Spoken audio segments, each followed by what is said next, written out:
have anything to say Did over you here see anyway. everybody take off like rats in the barn, man? We got distracted. We were talking about first aid. That's why I yelled as loud as I did. Hey, folks, did you know law-abiding gun shops and manufacturers have their credit card processing shut down because their vendors think guns are inappropriate? Well, shutting down businesses that support your constitutional right to self-defense is wrong, which is why we are so excited to have 365 Glacier Payments as a 10-ring partner. 365 Glacier Payments specializes in companies in the firearm industry. If you have a business that accepts credit cards, give them a call today so you can enjoy the peace of mind that your accounts won't be shut down and also enjoy the best rates. Visit their website at 365glacierpayments.com and ask for a free account review. And if they can't beat your credit card processing rates, they'll pay you $100. Not bad. So this is open mic for 15 minutes, even though he's not here. I could probably, I'll try to step into his shoes. I think you could. In fact, I was talking to a young lady just the other day about NotMeSD. Very because nice. she heard that I had a gun show, and she says, I can't find anybody in the family. Nobody wants to. I go, you don't need them. Yeah. Just go to NotMeSD. and they will hook you up. Yeah. They'll do everything from training to getting you the proper firearm. And in some situations, if your financial situation is in a way, they can even help you get not only a gun, but the training is the most important thing. And then you become part of their family, because once you start with NotMeSD, that's just like you got a new sister. That's right. Thanksgiving dinner, you get to go to all that stuff. It is. You know what, though? It is a total sisterhood. We have seen so much connection and communication between the ambassadors and their participants, and among the ambassadors, among the participants. It's been really, really cool to see. We actually did a seminar yesterday at P2K. It was an introduction to firearms course. So we covered a couple of basic things, how to pick a gun, what's the difference between a semi-automatic and a revolver, what kinds of things do you want to think about when you're selecting a gun to purchase. And, even just within that little class, we had a couple of ladies who exchanged their information and they want to go shooting together, and it's super fun. So we are super proud of our program. We create an environment where women can ask all the questions that they want. Reno May was saying earlier how he gets a lot of people who come to him and say, I know absolutely nothing about guns. There's so much information out there. I know 0 gun owners, and I don't know who to ask. Help me, please.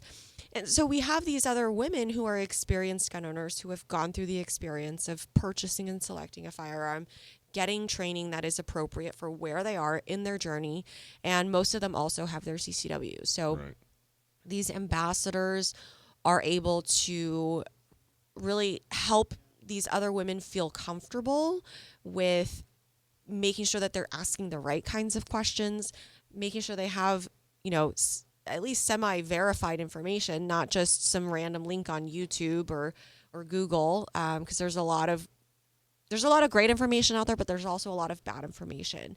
And if they're anything like I was when I first started Googling gun information, I really was hesitant to trust any of that information. I just didn't know what was considered good information. You don't trust Google? Not normally. I can't believe it. You do.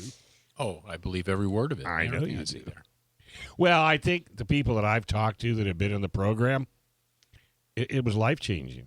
Right. I've actually had people tell me it was life-changing. That's really cool. And haven't you had over, 400 women? We're just about to now? hit 500. Oh, right. That's just in San Diego. We started Not Me RC, which is based out of Riverside County, earlier this year.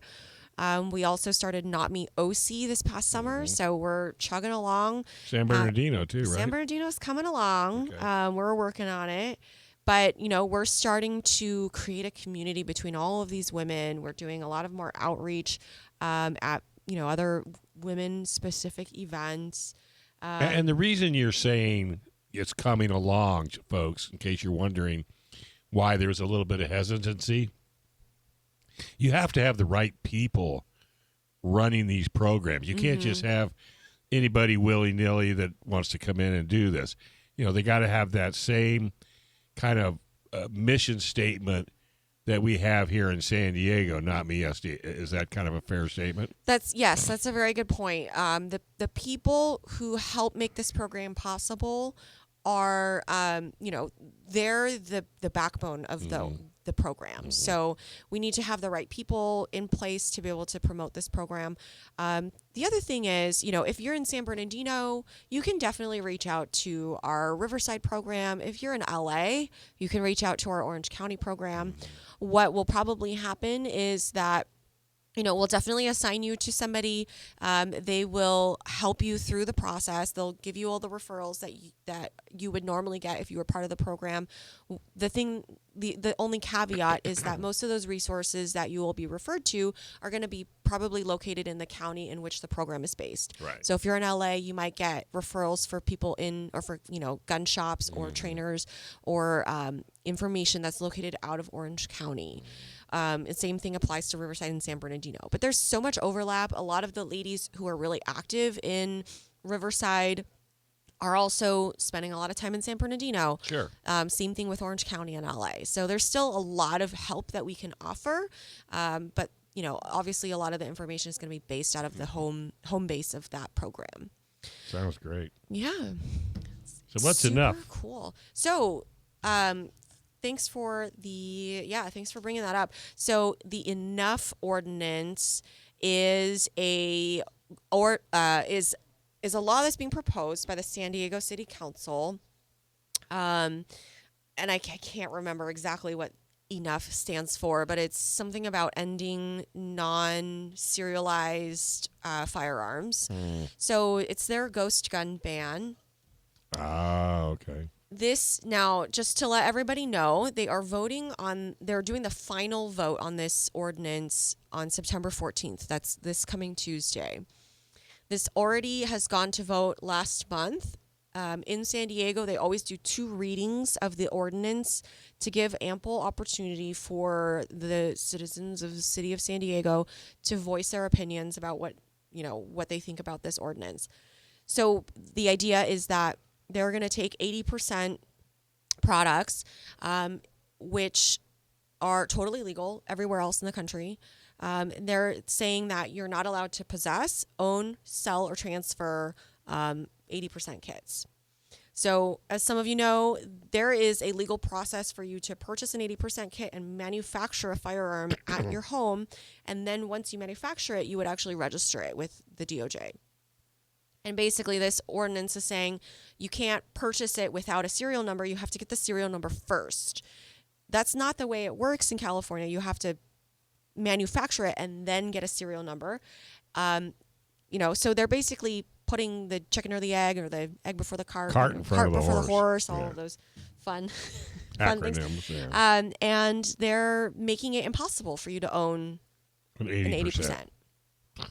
See, and this is the point Michael always makes, too, why it's so important to get involved locally, because really this goofy ordinance just applies to the city of San Diego. Mm-hmm. So it hurts people that live in the San Diego. It inconveniences people that live in the San Diego. It hurts gun shop owners that are unfortunate enough to own a gun shop within the city limits, because realistically, anybody that wants to buy one of those can drive a few miles to Imperial Beach, to El Cajon, to La Mesa, any place else pretty much in the state and buy the things. Alpine. So again, this does nothing. It just harasses people. And this is the kind of stuff you get when you get anti-gun type extremists elected locally. Mm-hmm. And that's the problem. And that's what Michael always talks about with San Diego County Gun Owners. We can influence these elections. If you look at Joel Anderson, who's someone we endorsed at the supervisor level, won by 250 votes. That's definitely, influenceable with our, 2,800 members. Yeah.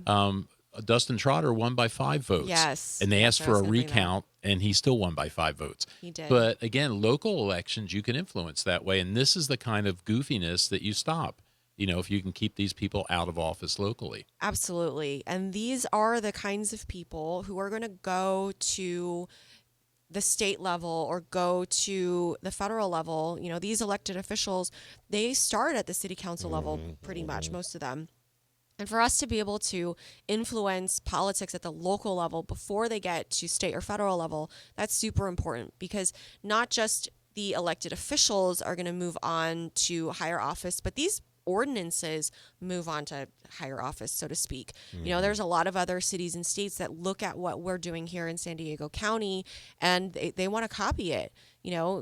Our gun violence restraining orders, that program is being copied all over the country. There are other cities in California that are trying to pass similar ghost gun bans, and they're looking at the language that we're proposing here in San Diego. And that's what California is really all about. It's a test bed for insanity. If you can get it through in California, then we can get it through here in Ohio. Yeah. And I truly believe that. I mean, it's because California will jump through all the hoops. They'll do everything crazy to get it to pass, and gives everybody else a pathway to that same end result, which is what we have to stop. We have to stop that insanity. Yeah. Exactly. So we encourage everybody to show up to the city council meeting on Tuesday. Vote first. Yes, vote yes on the recall first, and then log into Zoom at 10 a.m. If you visit the San Diego City Council's website, there is instructions on how to log into the Zoom meeting. And the public comment will run from 10 to 11 o'clock.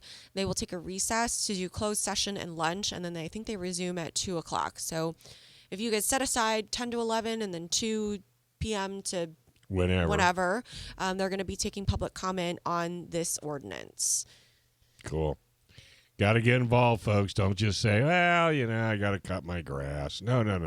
This is the kind of stuff that makes a difference. It makes a major difference. Even though it's hard to make an influence at this kind of level, these votes are... It's hard to change someone's mind at this level, but the fact that we can be surprised. Well, the fact that you can make your opinion heard at the city council level is important. Fly in the ointment is how I like to look at it, but you just need to be polite. Don't be a butthead. Be professional. But if you continually get involved in these, they'll get to the point where they'll say, we got to make that Joe Germisi go away. Words from an experienced fly. I hate to tell you. Thanks for watching this clip from Gun Owners Radio. You can watch us live every Sunday from 4 to 6 p.m. California time, right here on our YouTube channel, or if you're in the San Diego area, you can listen to us on 1170 a.m. We're also available on your favorite podcast platform for free. Don't forget to like and subscribe so that you can help restore and protect the Second Amendment, not just in California, but across the country.